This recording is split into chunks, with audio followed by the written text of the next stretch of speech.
For the last 47 years, Intel has been investing and innovating in Oregon. Our presence in Oregon is our largest in the world.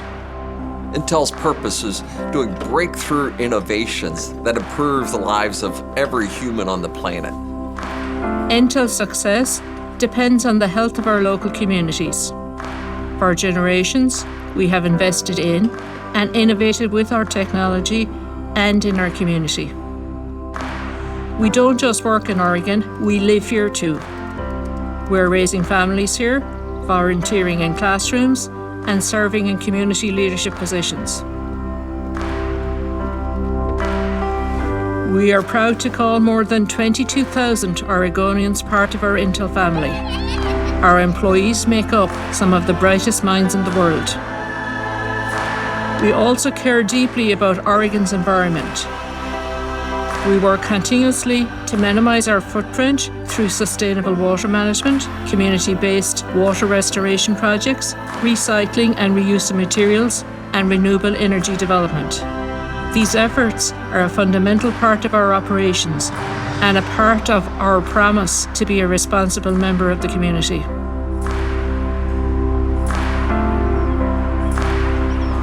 Over 25 years, Ronler Acres has been front and centre in Intel's relentless pursuit of Moore's Law. Here, we have a rich history of semiconductor innovations.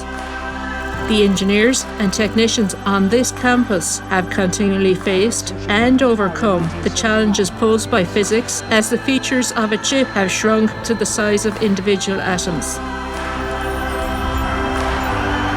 As we begin our next 25 years, we are as confident as ever in our ability to innovate. Moore's Law only stops when innovation stops. What we have achieved for Intel and enabled in our community makes us proud, and we look forward to continuing to invent the future.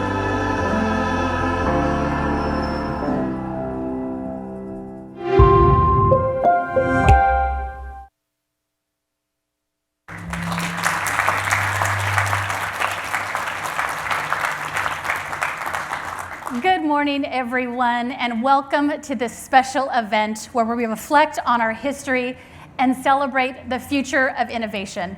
I'm Krista Vasquez, and I'm with Intel's Global Communications Group, and it is a great pleasure to have you all here with us today. Intel has operations all over the world, but right here in Oregon, this is our largest site. Intel broke ground nearly 50 years ago here in the state of Oregon and 25 years ago here at Ronler Acres. Today, Intel Oregon has more than 22,000 employees working across 4 sites in the area. And as you'll hear today, our growth continues here at Ronler Acres, our leading edge technology development factory. Over the past 25 years, employees here at Ronler Acres have been advancing Moore's Law, overcoming challenges, and creating mind-blowing inventions. Now, to kick things off, I would like to introduce to you one of the most important women in semiconductors. She is based right here at Ronler Acres and oversees technology development. Please welcome Dr. Ann Kelleher.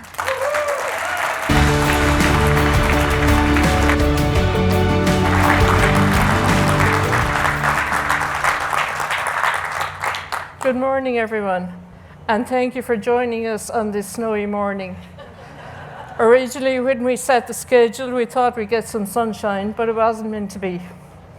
So welcome to our esteemed elected officials, to our neighbours, to special guests, to my boss, Pascal Gelsinger, to many of our board members, and to employees who are with us in person or joining us online. Thank you for being with us to celebrate this moment. We're here to celebrate the opening of Mod 3, which is an extension of our D1X factory. And with bringing Mod 3 online, we're adding to about 270,000 square foot of clean room to the existing clean rooms that we have here on site. So that represents to date, and I say to date, in excess of $3 billion of investment. So here on site,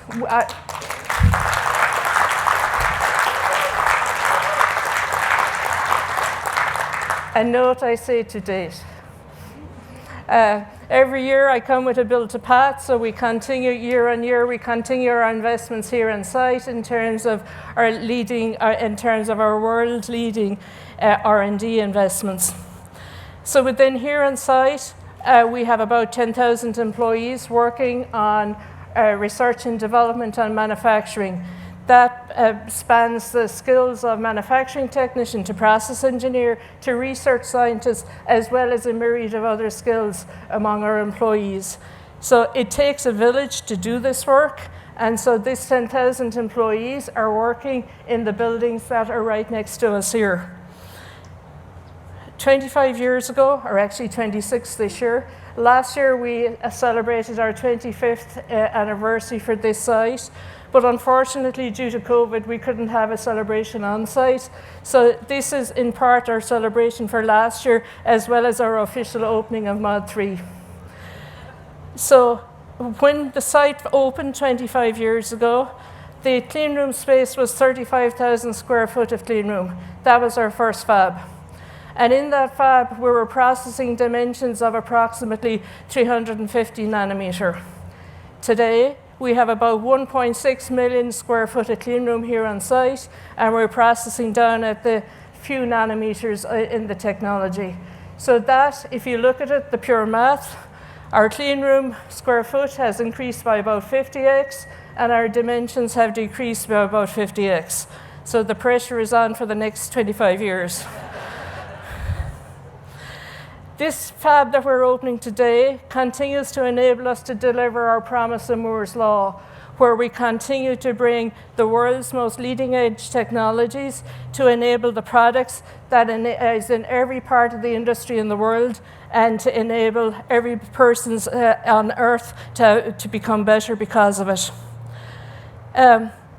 We focus here on process development technology. We also do manufacturing. But as part of our focus on process development, we also focus on the environment. You heard me speaking in the video around the work we do in terms of reducing our use of energy, recycling of water, restoring of water, but as well, and overall recycling. But as well as that, we also do quite a lot of process development so that we can reduce our environmental footprint.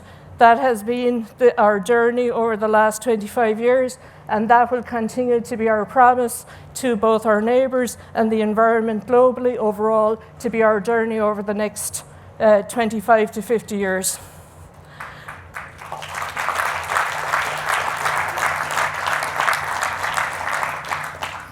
I want to take a moment to stop and recognise some people.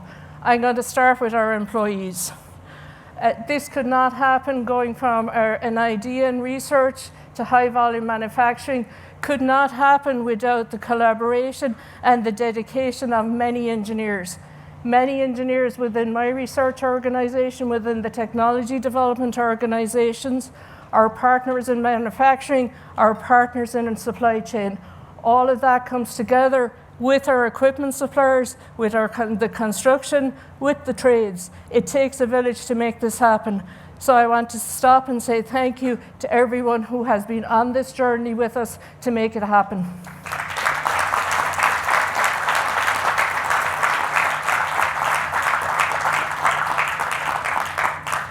I also want to stop and say, when an employee joins Intel, you go on a journey with Intel, but your family also comes with us.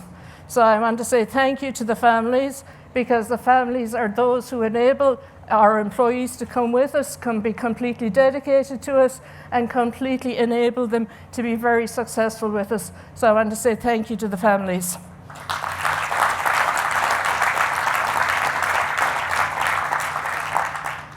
And I also want to recognize our neighbours. No person is an island. We're not an island here. We have neighbours. Over the past 25 years, you have worked with us. And more recently, as we were doing our construction on Mod 3, you were very patient with us. So thank you.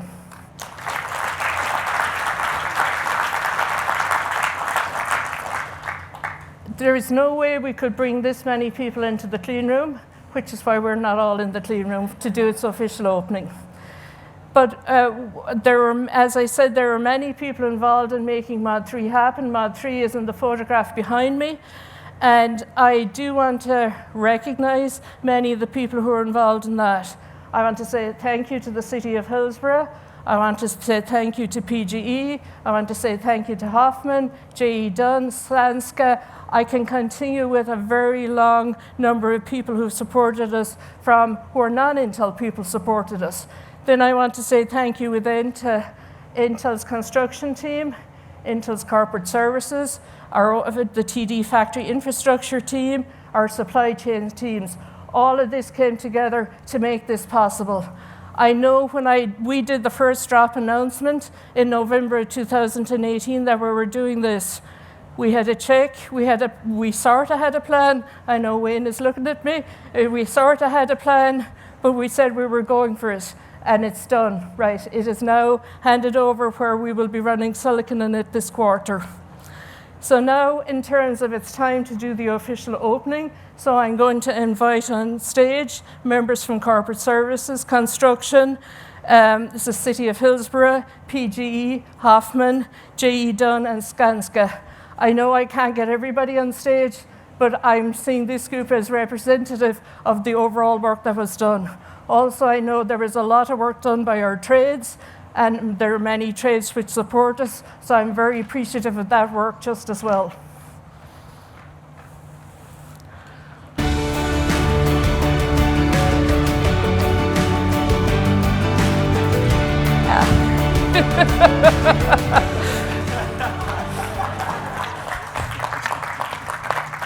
What can I say? They have assured me they're taking the scissors away from me after I cut the ribbon.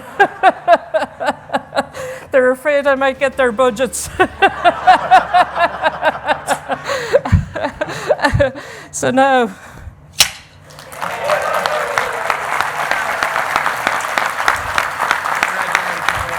congratulations, thank you. Thank you all. Thank you all. And now I want to thank you very much, everyone. And now I shall hand you back to Krista, and thank you, everyone.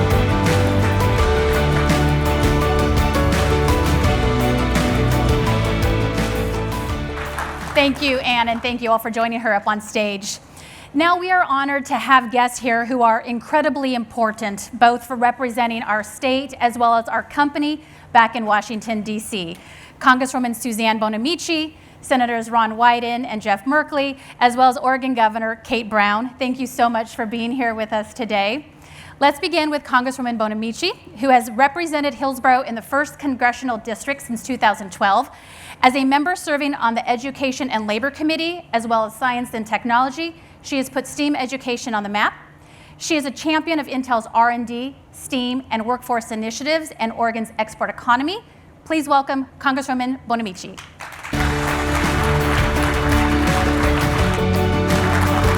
Thank you so much, Krista. Thank you to, of course, Intel CEO Pat Gelsinger, Dr. Kelleher. Happy spring, everyone. Thanks for the invitation to be with you today. I want to extend my sincere congratulations. What an honor it is to be with you on this important day. We know that research, development, and innovation are happening right here in Oregon and have a ripple effect across the world.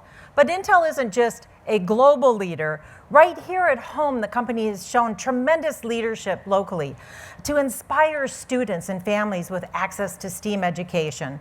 Intel engineers volunteer in local schools, host science fairs, really making a difference. And Intel takes a long view, investing in the curiosity and creativity of students with the understanding that they too can someday make powerful microprocessors or chips and make new discoveries that will change the world as we know it.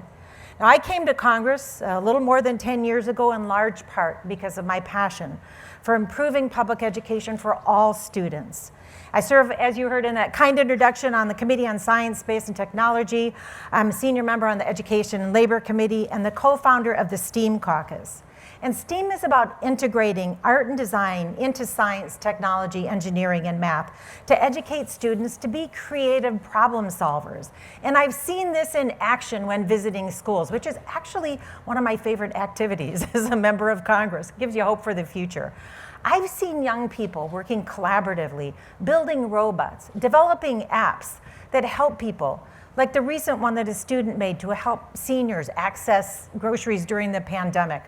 And from my visits with the business community, I know it's clear. We need a workforce of problem solvers, innovators, critical thinkers who can address the biggest challenges we face. And as Dr. Kelleher said in the film before, invent the future.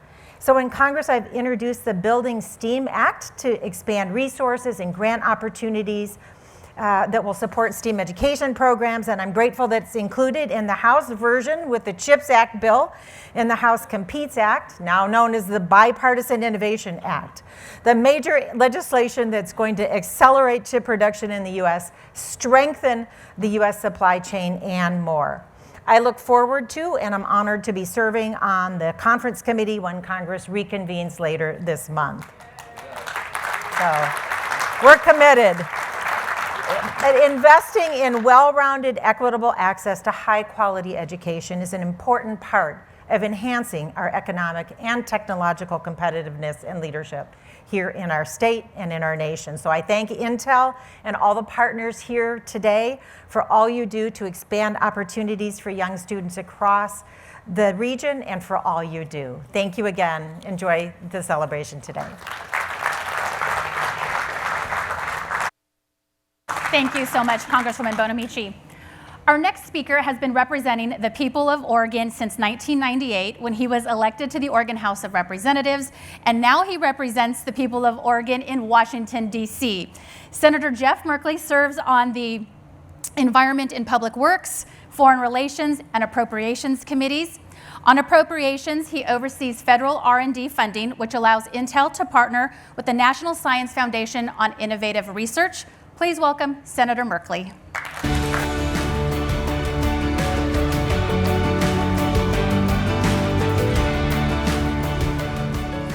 Well, greetings everybody. And I'm really impressed how many people made it through the snow, especially if you came from the Gresham side of Portland and had to navigate a rather heavier layer that we had out there.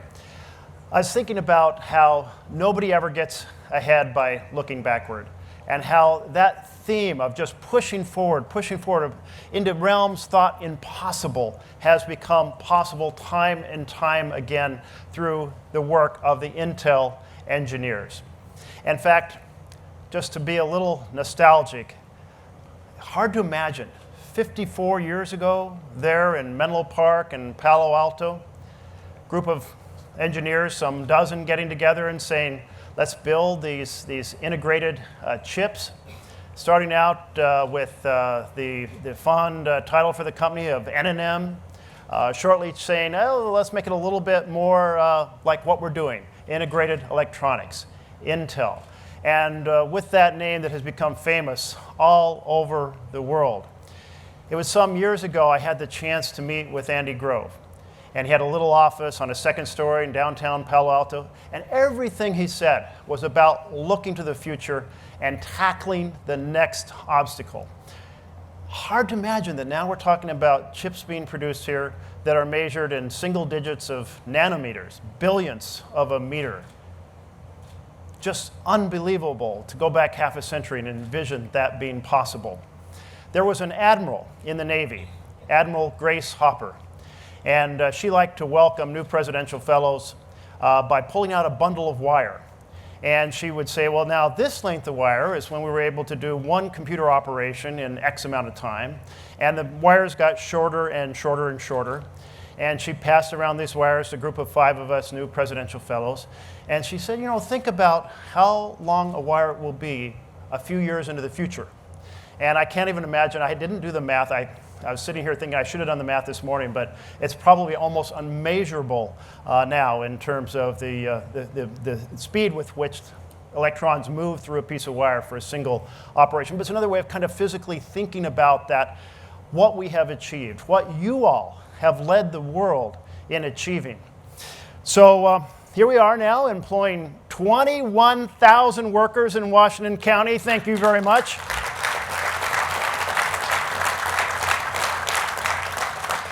And creating how many more jobs as those funds reverberate through the economy. And not just working to be on the forefront of this amazing electronics world, but also in the sustainability world. So I want to say a huge, huge thank you for Intel for putting together RISE 2030. And what is RISE 2030 about? Well, the sustainability goals of net water positive. And I know that Intel is funding 7 water projects to recover a huge amount of water to work towards that goal. By 2030, 100% renewable power. And I'll just pause for a moment to say, you know, I did the math recently on kind of an average inefficient solar panel, single solar panel laying flat in Washington, D.C., because I have a few on my roof and I want to understand what they're doing. One little solar panel produces the energy equivalent of a quart of gasoline a day. 20 on your roof, 5 gallons of gas a day. Well, the idea that we can be completely moving to renewable energy is something that Intel is driving forward in their 2030, 100% renewable power, 0 total waste landfill, absolute carbon emissions reductions. Thank you, Intel, for leading the corporate push for a very sustainable future.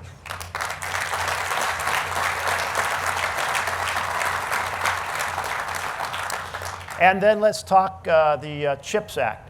You know, there's always this little competition to create creative acronyms, and anybody who can remember what CHIPS Act stands for will probably forget it within a week. I had to look it up. Creative, helpful incentives to produce chips. There we go, CHIPS.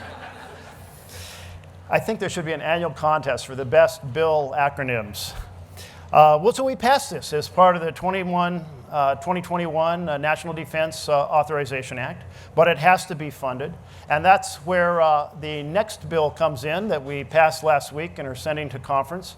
And Suzanne just mentioned the House is now settled on, was it Innovation Act?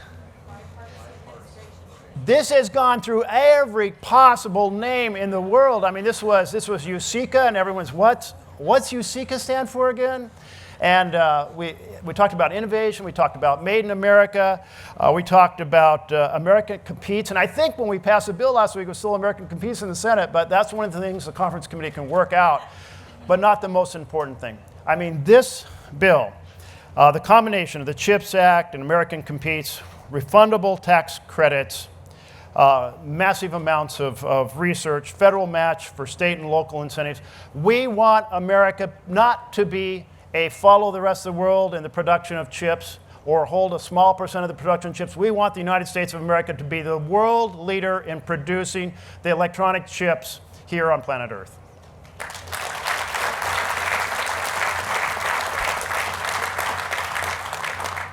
So, as that conference committee convenes, a very important member of that conference committee is my good colleague, the senior senator from Oregon, Senator Ron Wyden, who'll get an official introduction in just a second from someone else.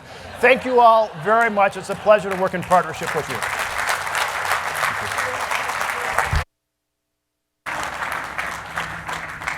You are welcome to come up if you would like, but I do have a few kind words to say to introduce you. Serving alongside Senator Merkley is Senator Ron Wyden, who has been representing Oregon since 1981 in our nation's capital. He is serving his 5th term in the Senate and chairs the powerful Senate Finance Committee, which oversees key economic and trade policy. During his time on the committee, the senator has been a strong supporter of policies that have created new markets, which has led Intel to becoming Oregon's largest exporter. He also co-chairs the Oregon Semiconductor Competitiveness Task Force. Please welcome Senator Wyden.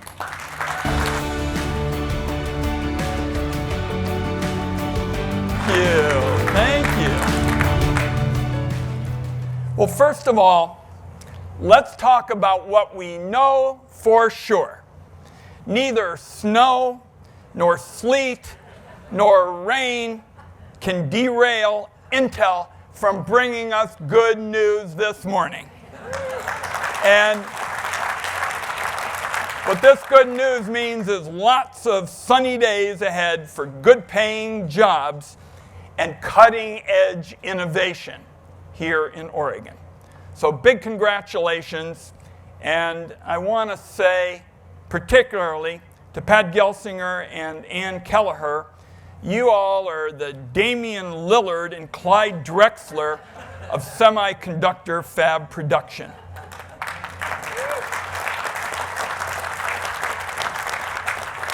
Pat Gelsinger pledged to me that he would expand in Oregon, and today he is following through for our state.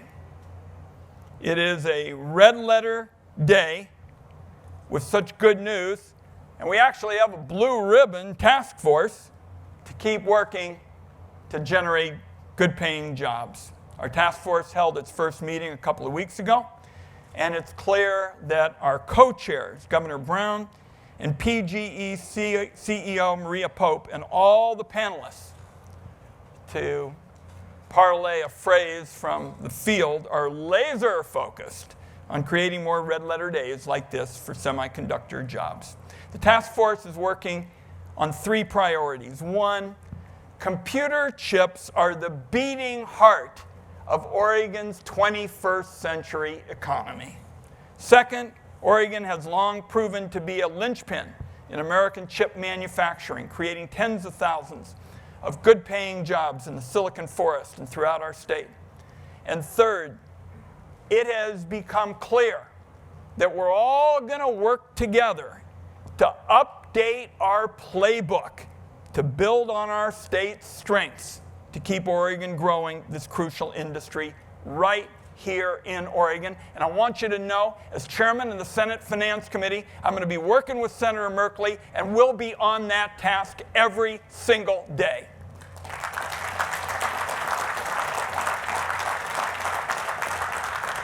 Now, the Senate passed the U.S. Innovation and Competition Act. That was what the China bill was originally called. And Senator Crapo and I of Idaho passed a crucial amendment by the nail-biting vote of 91-4. And it was all about making sure that we had a trade policy that would help us create more good-paying jobs. And we focused on investment of more than $50 billion for domestic research and development and production of semiconductors. As you can tell, Oregon is going to be heavily involved in this conference committee.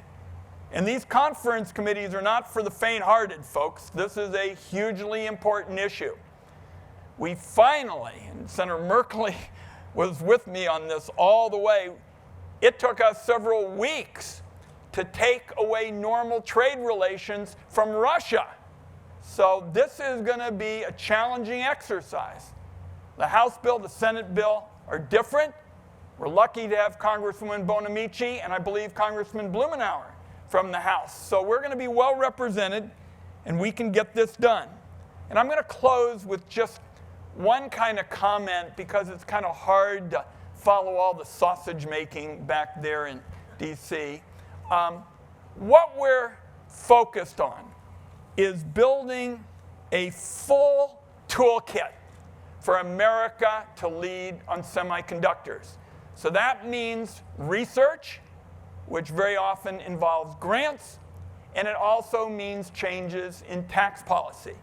So I have introduced with Senator Crapo, we've got 4 Senate Democrats, 4 Senate Republicans, the FABS legislation to provide meaningful long-term tax incentives to bolster domestic manufacturing. And we are going to work to get as much of this into the China competitiveness bill as quickly as possible. Now, as I've told Pat a couple times, we're going to have several other vehicles in this session. You have a tax bill at the end of the year, you have a year-end spending bill, but what we want you to know is you've got 100% of Oregon's United States senators behind the proposition that we're going to work every day for Oregon and our country to be poised at the front of the line for good-paying 21st century jobs. Thanks, everybody.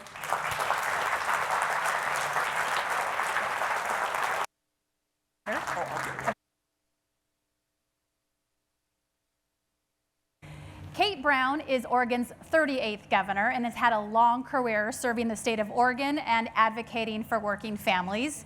We are glad she's here with us again today. Just last week, she was here and joined us at Ronler for the signing of the Future Ready Oregon Bill, which is a comprehensive $200 million investment that will give Oregonians the education, the training, and the resources they need to secure good paying careers in places like Intel and other key industries across the state. As Senator Wyden mentioned, she also chairs the newly formed Semiconductor Task Force with the Senator. Please welcome Governor Kate Brown.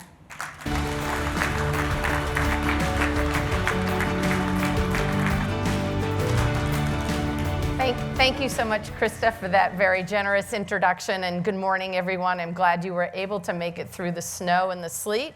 I came from Salem. We just had rain there. And it's fabulous to see not just the top half of your faces, but the lower half of your faces this morning. And I'm just delighted to be celebrating 25 years of Intel's Ronler Acres campus, which is absolutely a great Oregon success story. And also, I hope we are celebrating the future with this exciting milestone event. I couldn't be more excited that we are gathering right here at Intel's global hub for research and development. As Pat Gelsinger said, truly the crown jewel of Intel. Thank you so much. I want to thank my fabulous partners, Senator Wyden, Senator Merkley, and Congresswoman Bonamici for being here. I've certainly appreciated our work together to support workforce development and the expansion of the technology and manufacturing sector right here in Oregon. Let's give them a round of applause. They got a lot of work to do. We've got a few of our state partners here. I want to say thank you to Senate Majority Rob Wagner. Where are you? I saw you earlier. Thank you. Senate Minority Leader Tim Knope. And Senator Janine Solman, thank her. There she is. Really appreciate your partnership on Future Ready Oregon this last session, and I'm very excited about the opportunity to support Oregon's continued economic success. Mayor Steve Calloway of Hillsboro.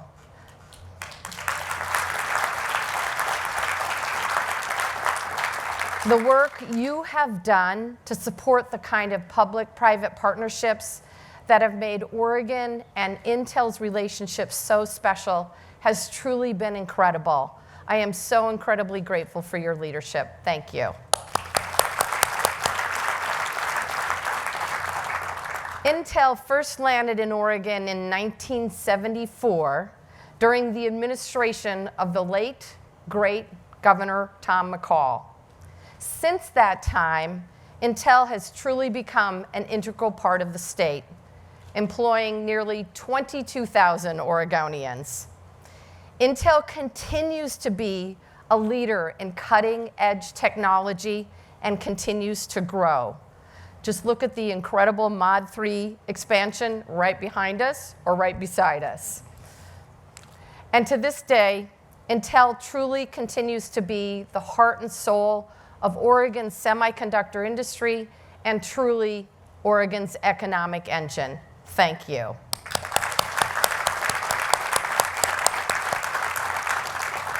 Having spurred the growth of Oregon's Silicon Forest and partnering with business, civic, and political leaders alike, including 8 governors, to ensure Oregon is a place where businesses and working families can thrive together. And what better example of this kind of partnership than the newly convened Semiconductor Competitiveness Task Force. I'm so excited to do this work with this task force. I'm so excited to see what the task force will do. And I certainly appreciated Intel Executive Vice President and General Manager of Technology Development and Intel Corporation, Dr. Ann Kelleher's participation in this last meeting. Thank you so much. I'm really proud and honored to be here today to celebrate this legendary company. the extraordinary number of jobs that have been created, and the amazing investments Intel has made in Oregon. Over the years, I've worked closely with our partners at Intel, envisioning the future for both this great company and for Oregon. And I can't wait to see what we will achieve next. Thank you so much, and congratulations.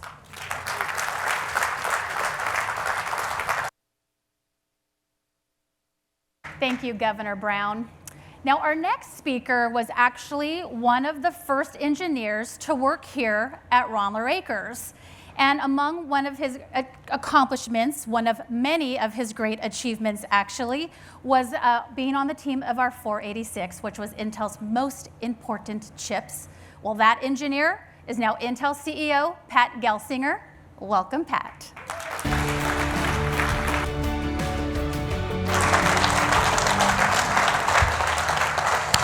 Thank you, Krista. Thank you, Governor Brown. Thank you, Senator Merkley. Thank you, Senator Wyden. And thank you to Dr. Ann Kelleher. And she's not one of, she is the most influential and significant member of the technical team in semiconductors in the world, the most important woman in technology today, Dr. Ann Kelleher. And thank you to the members of the new Semiconductor Competitive Task Force. We appreciate your work to make sure that this remains the competitive heartland for the crown jewel of Intel and many other companies to come. And I'm certain that we're going to continue to execute on that pathway. And here we are in Oregon. The weather ain't changed since I moved. Right, this is just perfect, right? We're gonna hunt Easter eggs in the snow. Yeah, this is good. And I spent, we raised our family here. They were all born in California, but we moved up here for 25 plus years. We enjoyed Oregon, Mount Hood, Sisters Bend, and, I taught all of my kids to ski up on Mount Hood and, over at Mount Bachelor. So many fond memories, and the campuses that we have here, are heart of our manufacturing and R&D, and the core of the Silicon Forest, right? And when we started building Oregon, the cost of a fab was $7 million. Hey, that's like pocket change. Today, $10 billion per fab module. And with this Mod 3, our aggregate capital investments in Oregon at a whopping $52 billion.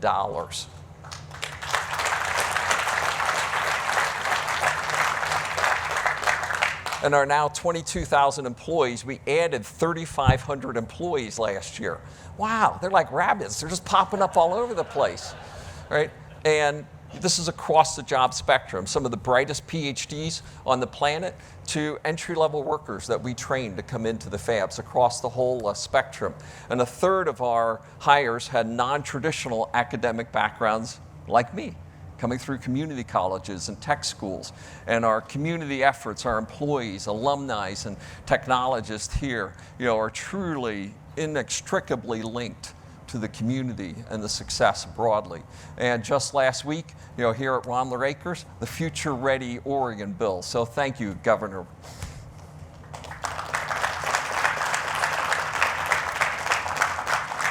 And this bill funding education, resources for the future workforce needs, and continue to bring industries like this one to the great state of Oregon. And we're proud to be recognized as the most critical manufacturer in the state. And we just keep growing at this location. And the entire world benefits from the advancements that we do here in Hillsboro. As you heard, the crown jewel of Intel's R&D, anchored here in Oregon for the US to lead the world. Yeah, you can applaud on that. Lead the world. And we invested over $15 billion in R&D last year, with the largest portion of that right here in Oregon.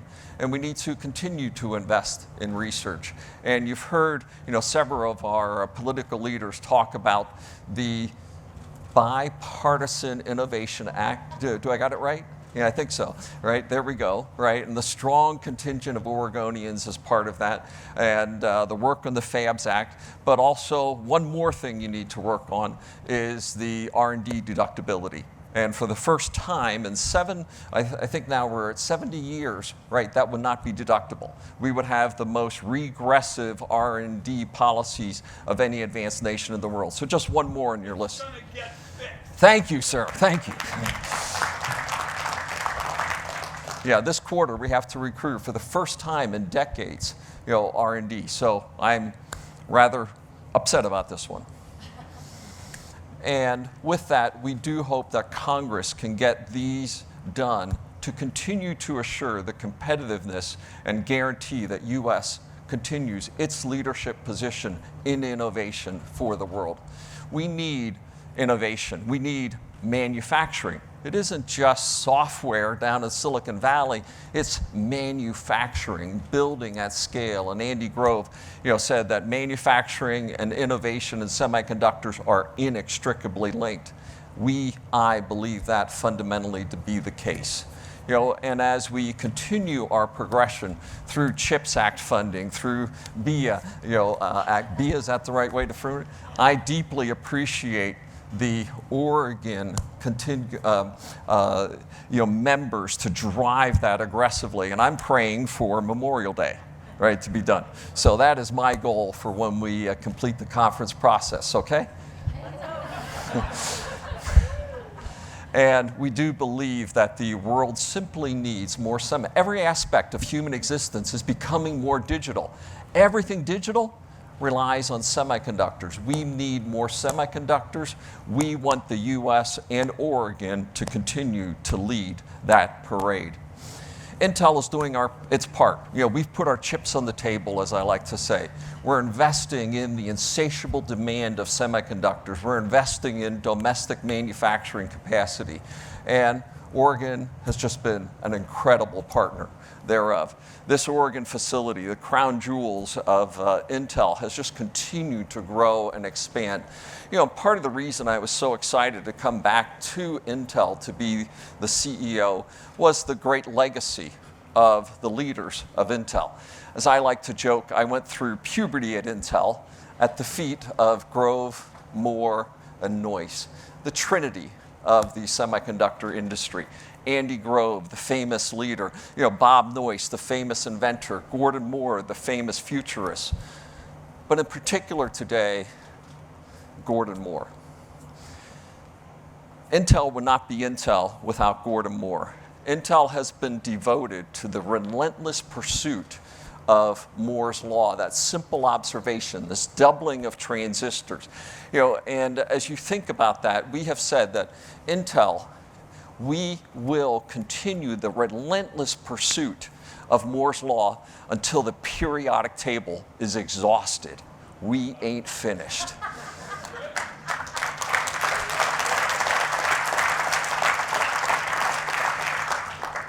But Gordon contributed so much more than this prediction. That has long set the pace for innovation in the industry. And he's been a friend, a mentor, a hero of mine. I had the honor of recently speaking to Gordon Moore, and a few things he said stood out. Intel was one of my children when I was working on it. This was his baby. And that passion, the emotion, intellectual energy of Gordon, and for the many, many contributions that Gordon has, and will have on the world. And second, innovation is the only real sustainable source of longevity. And Moore's law has longevity for now 50 years. And as we said, we ain't finished with it. So let's hear from Gordon right now.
And I'm delighted today to announce that we are renaming our campus here to be the Gordon Moore Park at Rondler Acres.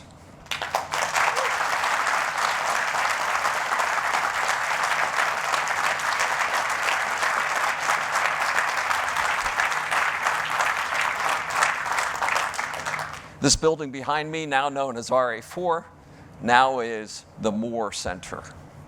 These names are fitting for the campus because they are at the heart of the global semiconductor R&D.